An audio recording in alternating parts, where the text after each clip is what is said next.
Hi everyone, मेरे channel में आपका स्वागत है। आई होप कि आप सभी अच्छे होंगे और आपकी स्टडी भी अच्छी चल रही होगी। टारगेट भी बन गए होंगे कि हमें अब किस चीज़ की प्रिपरेशन करनी है। जैसे कि अभी आरपीएफ की एग्ज़ाम आ रहा है और दिल्ली पुलिस के भी एग्ज़ाम आ रहा है और एग्ज़ाम का अभी उसकी वैकेंसी भी क्लियर नहीं हुई है कि भाई कितनी वैकेंसी आएंगी, कितनी नहीं आएंगी। कोई कह रहा है 1400, कोई 3500 कह रहा है, कोई 4000, कोई 8000। तो उसमें भी क्लैरिफिकेशन अभी नहीं मिला है, पर हाँ शायद जल्दी मिल जाएगा। वैसे मिलेगा तो वैकेंसी आने पर ही, पर आई होप कि जैसे आरटीआई ने अभी कुछ टाइम पहले बोला था कि 1400 कुछ वैकेंसीज खाली है। आई होप कि आगे को पता चल जाए, जल्दी ही पता चल जाए कि कितनी वैकेंसीज आने वाली है, वरना तो जब वैकेंसी या फॉर्म स्टार्ट होंगे भरने तब तो पता चल ही जाएगा।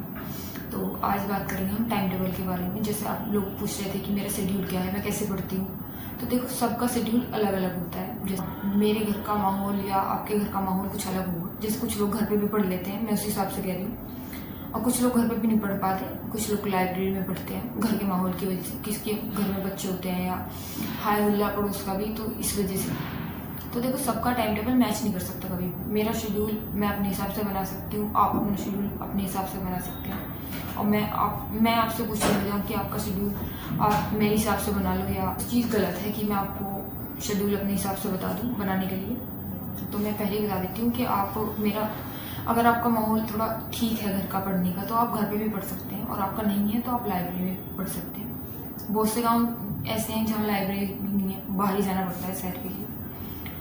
तो टाइम टेबल सेट करने के लिए सबसे पहले ये है कि आप मेरा शेड्यूल फॉलो ना करें। हो सकता है आपका शेड्यूल पहले वाला भी बिगड़ जाए, और हो सकता है आपका शेड्यूल और भी अच्छा हो जाए। तो आप अपने हिसाब से देख सकते हैं, और सबका शेड्यूल हमेशा मैच नहीं कर सकता, क्योंकि कुछ लोगों के घर पे खेत का भी काम है। जैसे मेरे घर पे कोई खेत वाला काम नहीं है, तो नहीं है। पर हाँ, मैं बता देती हूँ कि मैं किस तरीके से पढ़ती हूँ। देखो, अपने उठने का कुछ, जैसे कुछ लोग रात में देर में सोते हैं तो वो सुबह जल्दी नहीं उठ पाते, तो उनके लिए तो शायद ये नहीं रहेगा कि 5-6 बजे उठना। लेकिन हाँ, मैं 5-6 बजे उठ जाती हूँ सुबह के टाइम। वैसे भी अगर जो मैं स्टडी भी ना कर रही हूँ तब भी मैं उठ जाती हूँ। कभी कभी हफ्ते में 1 या 2 बार 7 बजे उठ गई या 6 बजे उठ गई। लेकिन हाँ, 6 बजे तो मेरा लास्ट है कि मैं उठ ही जाती हूँ 6 बजे तक। तो 5 से 6 बजे तक मैं सो कर उठ जाती हूँ, और 6 से 7 बजे तक मुझे अपने घर का काम करना होता है।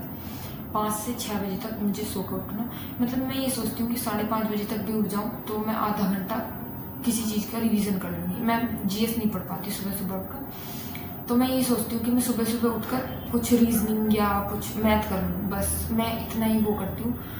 मेरे में इतनी हिम्मत होती है सुबह उठ के पढ़ने की, इससे ज़्यादा तो मैं नहीं कर पाती। पर हाँ, मैं कोशिश करती हूँ कि मेरा माइंड जिससे कि पूरे दिन चले, आलस ना भरा रहे कि मैं सुबह उठ के जीएस पढ़ने बैठ गई कि हाँ भाई मैं सुबह उठते ही जीएस पढ़ लूँ। नहीं, मुझसे नहीं पढ़ी जाती सुबह उठते ही। हाँ, एग्ज़ाम के टाइम में कभी पढ़ लेती हूँ, और 9 बजे मैं लाइब्रेरी आ जाती हूँ अगर मुझे लाइब्रेरी ज्वाइन करनी है तो। वरना तो मैं 8:30 बजे घर में पढ़ने के लिए बैठ जाती हूँ। 9 बजे में लाइब्रेरी आने के बाद सही 9 बजे मैं पढ़ने बैठ जाती हूँ, जिसमें मुझे जीएस और जीके पढ़ना होता है 11 बजे तक। 11 बजे तक जीएस जीके, मतलब 2 घंटे बहुत होते हैं, और उसमें आप अपने टॉपिक भी क्लियर कर लो कि हाँ भाई मुझे इस टॉपिक से पढ़ना है या मुझे इस टॉपिक से पढ़ना है। 11 और से 1 बजे के बीच में मुझे अपनी रीजनिंग पढ़नी होती है। देखो, मैं रीजनिंग जो है ना वो एक दिन छोड़ के पढ़ती हूँ। हो सकता है आप लोगों में से बहुत की रीजनिंग अच्छी हो, मेरी ठीक है, मैं अच्छी भी नहीं कहूँगी क्योंकि 1-2 क्वेश्चन गलत हो जाते हैं मुझसे। तो आप अपने हिसाब से प्रैक्टिस कर सकते हो इस चीज़ की। और 12 से 1 बजे के बीच में मुझे करना होता है, मतलब लंच करना होता है। उस बीच में या तो किसी से भी बात कर लूँ या खुद से कुछ भी म्यूज़िक सुन लिया या लंच कर लिया या डाउट पूछ लिया अपना किसी भी से, तो माइंड फ्री हो जाता है। फिर भी होता है कि रेस्ट हो जाता है। पूरे दिन लाइब्रेरी में बैठे बैठे बोर नहीं होते। फिर 2 बजे से और 4 बजे तक मुझे मैथ ही करना होता है। जो टॉपिक मेरे वीक है या मेरे एग्जाम से पिछले वाले एग्जाम में जिनकी वजह से मेरा रह गया है या उनमें मैं 2 क्वेश्चन एक्स्ट्रा कर लेती तो शायद अच्छा होता, वो करती हूँ। फिर 4 से 5 बजे के बीच में मैं पढ़ती हूँ कंप्यूटर। मैं कंप्यूटर को 1 ही घंटा देती हूँ। अगर हम रोजाना भी 1 घंटा देंगे तो शायद कंप्लीट हो जाएगा वो हमारा। तो बस मैं उससे 1 ही घंटा देती हूँ, और फिर घर जाने के बाद बस कंप्यूटर 5 बजे तक पढ़ लिया। फिर उसके बाद घर चली जाती हूँ। घर जाके मैं और रात को 8 बजे पढ़ने बैठती हूँ, घर का काम करके या कुछ भी मुझे एक्स्ट्रा भी करना होता है। अगर जो मुझे काम नहीं है तो मैं पहले भी बैठ जाती हूँ। जैसे तो 10 बजे, 8 से 10 बजे के बीच मुझे मैथ करना होता है, क्योंकि मैं थोड़ा फोकस इसलिए कर रही हूँ मैथ पे क्योंकि मेरा थोड़ा मैथ ज़्यादा वीक है। वीक मतलब इतना भी नहीं है कि बिल्कुल ज़्यादा ही वीक है, पर हाँ थोड़ा थोड़ा वीक है। और कुछ टॉपिक जैसे रेल ट्रेन वाला हो गया, CISI, उन पर मुझे ज़्यादा टाइम देना पड़ रहा है।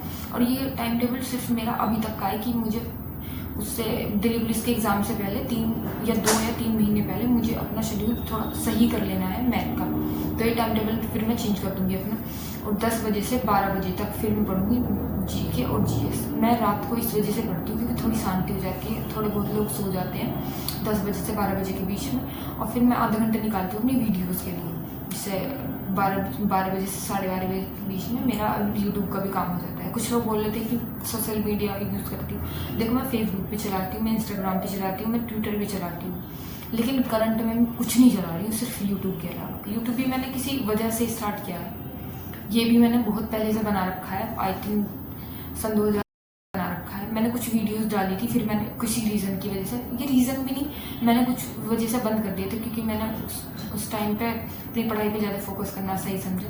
अब भी कर रही हूँ, ऐसी बात नहीं है, लेकिन अब मेरा मन था कि मैं स्टार्टअप कर दूँ दोबारा से अपना चैनल, तो इसलिए मैं वीडियोज़ वगैरह डालने लगी। अब ये है कि कुछ लोग पूछ रहे थे कि भाई आपका शेड्यूल बता दो कि आप किस तरीके से पढ़ते हो, तो बस मैं इसी तरीके से पढ़ती हूँ। और मेरा टाइम टेबल आप फॉलो मत करना कि मैं इतने बजे या मुझे इतने नंबर इसी वजह से आ रहे हैं कि मैं इतने बजे इतने घंटे पढ़ती हूँ। देखो घंटों के हिसाब से कुछ नहीं होता, अगर आप रेगुलरली कुछ चीज़ पढ़ रहे हो, रोजाना ही पढ़ रहे हो, भले उसे 1 घंटा दे रहे हो और मैं उसे 4 घंटे दे रही हूँ, वो भी हफ्ते में 1 बार, तो शायद मैं उसे ना कर पाऊँ। लेकिन आप उसी चीज़ को 2 घंटे 3 घंटे 3 या 30 मिनट भी दे रहे हो तो आपका हो जाएगा उसमें। फिर ये नहीं रहेगा कि भाई उसमें टाइम की ज़रूरत पड़ेगी, 2 घंटे 3 घंटे, किसी भी चीज़ को करने के लिए टाइम मानना ज़रूरी नहीं है। जैसे मैंने अभी आपको टाइम टेबल बताया, ये मेरा टाइम टेबल 1 या 1.5 महीने तक का है, जब तक मैं कुछ चीज़ स्ट्रॉन्ग निकल लेती। जब ये स्ट्रॉन्ग हो जाएगी ना, जैसे रीजनिंग मेरी स्ट्रॉन्ग है, तो मुझे किसी चीज़ की जरूरत नहीं पड़ेगी इस टाइम टेबल की, इसमें से रीजनिंग खत्म हो जाएगी कि मैं इस टाइम टेबल में फिर रीजनिंग नहीं होगी। तो आप अपने हिसाब से भी बना सकते हैं, बस आप देख लेना, अगर आपको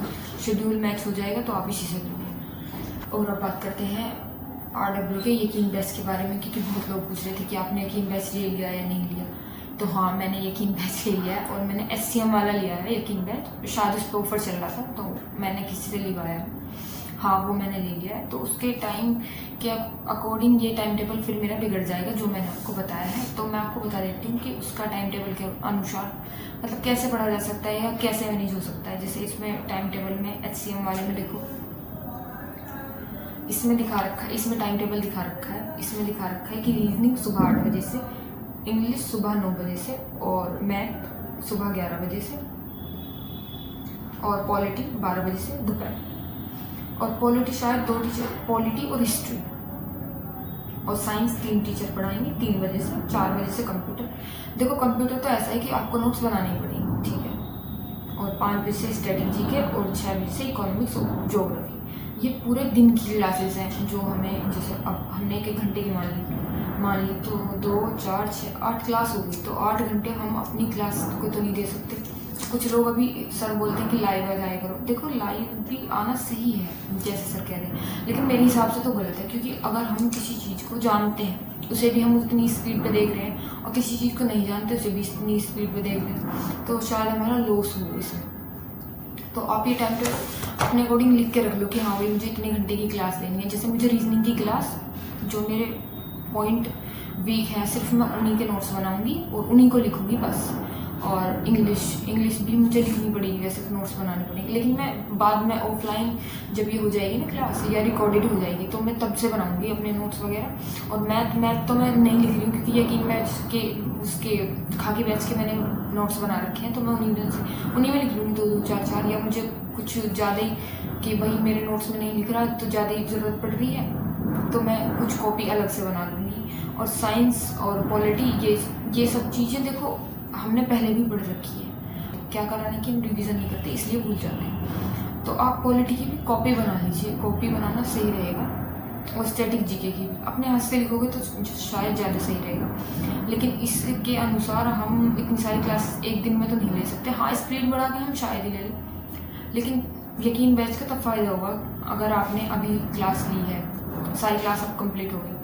अगर हम रिवाइज भी तुरंत ही कर रहे हैं, थोड़ा सा रेस्ट ले लो, फिर रिवाइज कर लो, फिर शाम को रिवाइज कर लो। या जैसे अब नोट्स बनाओगे तो मैथ के कुछ लड़कियां बनाएंगी, वैसे मैं नहीं बनाऊंगी, मतलब कुछ लोग नोट्स बनाएंगे तो वो अपने नोट्स में से रिवाइज करते रहो, मतलब पढ़ो, उसे छोड़ो मत कि अभी आगे को बर्डन होता जा रहा है, फिर एकदम से बहुत सारा हो जाएगा ना, फिर कुछ क्लासेस तुम छोड़ ही दोगे। मैंने बहुत लोगों का बैच देखे हैं कि बीच में छोड़ देते हैं किसी कारण की वजह से, तो ऐसा नहीं करना है। अगर आपने बैच लिया है तो आप पूरा पढ़ें, अब वैसे भी अगर आप बैच ले रहे हो तो शायद पढ़ने की वजह से ले रहे हो, लेकिन कुछ लोग देखे हैं मैंने बैच ले लिया फिर पढ़ते नहीं है। मैंने खुद की मतलब मैं वो चीज़ कहना नहीं चाहती, लेकिन हाँ मैंने देखे हैं ऐसे लोग जो बैच ले लिया फिर पढ़ते नहीं है, ना नोट्स बनाते, कि बस ये है कि बस देख लिया ले लिया।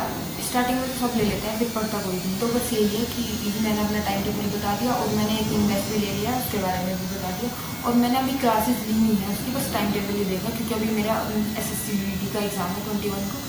उसके बाद मैं बता दूँगी कि ये टीम कैसा पढ़ा रहे हैं। और वैसे भी तो तुम्हें तो पता ही होगा जो लोग पढ़ रहे हैं कि कैसा पढ़ा रहे हैं, ये टीम अच्छा पढ़ाएगी। रही नवीन सर और इनके स्ट्रेटेजी की बात, तो वो तो सबको ही पता है कि जो पढ़ाते हैं वो आता ही है।